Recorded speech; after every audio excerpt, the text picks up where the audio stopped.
So hello everyone, कैसे हो आप सभी लोग? आई होप कि अच्छे हो गए और थंबनेल देख के आप लोग समझ ही गए होंगे किस बारे में मैं इसमें बात करने वाला हूँ। और देखो भाई, सुनो मेरी हमारी लाइफ में ऐसी सिचुएशंस आती है जहाँ पे हमें मल्टीपल चीज़ें साथ में करनी पड़ती है। Whether it is your job, it is your content creation, ठीक है, whether it is your job और स्टडी, तो वो आपको देखना पड़ता है, ठीक है। अच्छा, अब दिक्कत कहाँ आती है? जब हम इन चीज़ों को सही से मैनेज नहीं कर पाते। हम ये चाह रहे होते हैं, हमारा जो ब्रेन चाह रहा होता है वो ये चाह रहा होता है कि हम जॉब भी सही से कर ले, हम स्टडी भी सही से कर ले, हम जॉब के साथ साथ जो भी अदर काम कर रहे हैं, किसी के यहाँ और भी काम कर रहे हैं तो वो भी सही से कर ले, एक्स्ट्रा टाइम जो हम दे रहे हैं किसी और के काम को। मतलब कहने का ये है कि कभी कभी हमें मल्टीपल चीज़ें ज़िंदगी में, जब भी हमें मल्टीपल चीज़ें करनी पड़ती है और उसमें से हम कोई एक भी चीज़ नहीं कर पाते तो उसका जो असर होता है वो दूसरी चीज़ पे जाके भी पड़ता है, ठीक है। ये बात आप गांठ बांध लो। और फिर जब दूसरी चीज पे जाके असर पड़ता है तो उससे क्या होता है, ना तो हमारी एक चीज सही चल पा रही, ना दूसरी चीज सही चल पा रही। उसकी वजह से हमारी लाइफ में आता है डिमोटिवेशन, ओवर थिंकिंग, डिप्रेशन वाला सीन, ठीक है। और उससे सिंपली ये होता है कि हम अपने काम में पीछे छूटते चले जाते हैं, चाहे वो कोई भी हम 2-3 काम एक साथ कर रहे हो। बट ट्रस्ट मी गाइज, अगर आप कोई भी 2-3 काम एक साथ कर रहे हो, whether it is your study, content creation, job वगैरह वगैरह, कोई और पार्ट टाइम जॉब, ठीक है, तो ये सब आपके साथ चल सकते हैं। बट आपको थोड़ा सा फोकस्ड रहना पड़ेगा अपनी चीज़ों के लिए। देखो कैसे, अगर आप इस वीडियो में बेसिकली बात करूंगा सभी के बारे में जो भी जॉब करते हैं और साथ के साथ they are doing their studies, ठीक है। So job and study they can go parallelly और नॉट, मतलब वो एक साथ चल सकती है नहीं। सबसे बड़ा क्वेश्चन ये होता है हमारे माइंड में। When I was in my 2024 I realized that I have to do job because living in a city like Delhi, it is very tough to you to manage expenses, right? So I decided to do job as well and do my studies parallelly। तो वो चीज़ें हैं, ठीक है। अब क्या है कि आप जब ऐसी सिटीज़ में रह रहे हो जैसे दिल्ली हो, वाराणसी हो, पटना हो और बेंगलोर हो, ठीक है, तो it is very difficult to you to manage such kind of expenses. बहुत सारे हो जाते हैं, जैसे कभी हमें बुक्स लानी है, हमें नोट्स लाने हैं, या जो भी चीज़ें XYZ, स्टेशनरी का बहुत सारा सामान होता है, अपना भी हेल्थ के लिए बहुत सारा सामान लाना होता है।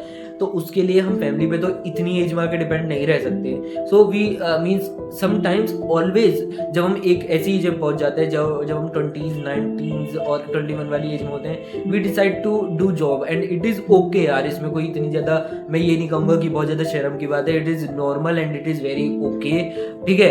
अगर आप जॉब के साथ साथ पढ़ाई करते हो, आप मल्टीपल चीज़ें कर रहे हो यार, आप लोग दुनिया से क्या छुपाने की कोशिश कर रहे हो, मुझे तो यही समझ नहीं आ रहा। जस्ट अगर कोई देख भी रहा है कि आप जॉब कर रहे हो साथ के साथ पढ़ाई कर रहे हो, तो इसको आप अपनी कमजोरी नहीं, अपनी एक ताकत मानो कि हम दूसरों से ज़्यादा काम करने के लिए सक्षम रहते हैं हमेशा, ठीक है। दूसरी चीज़ ये है कि that I am doing a job since my 2024, so I can understand that what ever the situations comes in that particular journey, कि जब आप अपनी जॉब भी कर रहे हो, आप अपनी स्टडीज़ भी कर रहे हो, ठीक है, how you can manage them both, means parallelly उनको कैसे चलाना होता है।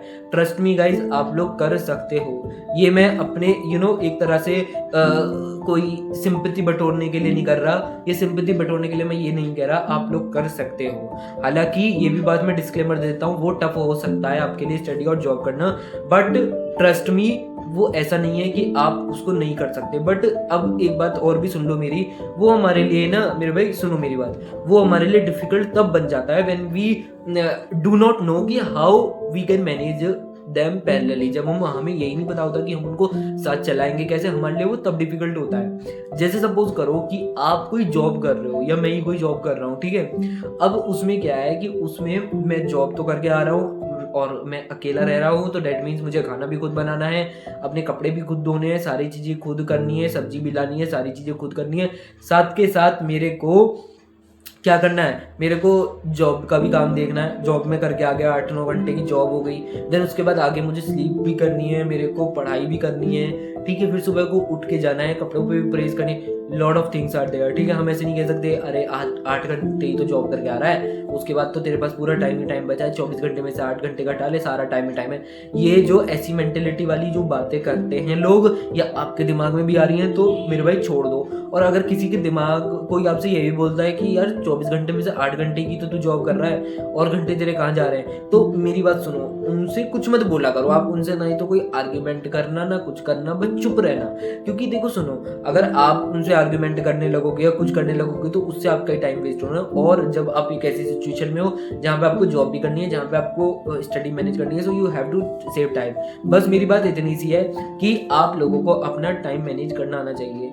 अगर आप सुबह को या रात को ही टू डू लिस्ट अपनी बना रहे हो अगले दिन की कि मेरे को उसमें जॉब पे जाना है, जॉब से आने के बाद मुझे ग्रोसरी लानी है, मेरे को कुछ बताना है, खाना है, सो जाना है, देन उसके बाद मेरे को पढ़ने बैठना है एट एनी कॉस्ट। 4 बजे उठ के 3 बजे उठ के मैं जब भी पढ़ना चाहूँगा मैं पढ़ूंगा, ठीक है। तो उसमें फिर आपका कुछ और नहीं आना चाहिए। जैसे कि अगर आप 3 बजे उठ के पढ़ रहे हो तो आपका टू डू लिस्ट में 3 बजे का अगर लिखा हुआ है तो आपको 3 बजे उठ के पढ़ना है। और आप चाहे कोई भी सब्जेक्ट लो, वो कैब ले रहे हो, मैथ्स ले रहे हो, जीके जीएस ले रहे हो, इंग्लिश ले रहे हो, कुछ भी ले रहे हो, ठीक है, डजेंट मैटर, वो आपका है, ठीक है। बट अगर उसमें अगर आप ये सोचते हो कि मैं 1 घंटे की शॉर्ट्स देख लूंगा या 1 घंटे की मैं वीडियो सुन लूंगा, तो it is not gonna to be beneficial for you, ठीक है। फोकस जो आपको बताने का रहेगा वो यही रहेगा कि अगर आप उस वक्त पढ़ रहे हो पढ़ो, ठीक है। बट उसके चक्कर में आप ये मत सोचो कि मेरे को शॉर्ट भी देखनी है, मेरे कोई और वीडियो यूट्यूब देखनी है, मतलब बहाने मत ढूंढो, उससे फिर बाहर निकल लेंगे। ये मेरे साथ भी चीज़ें हुई हैं तो मेरे को और भी अच्छे से पता है कि कैसे कैसे सीन चलता है। तो बस मैं आपसे बस इतना ही बोलूँगा कि आप जॉब कर रहे हो, ठीक है, आप पढ़ाई भी कर रहे हो, ठीक है, आपको ओवर थिंकिंग भी हो रही होगी, आपको उस जर्नी में डिप्रेशन भी हो रहा होगा, सारी चीज़ें चल रही होंगी, उनको धीरे धीरे कम कोशिश करो कि वो लोग आपकी जो ये चीज़ें चल रही है ये सब कम हो जाए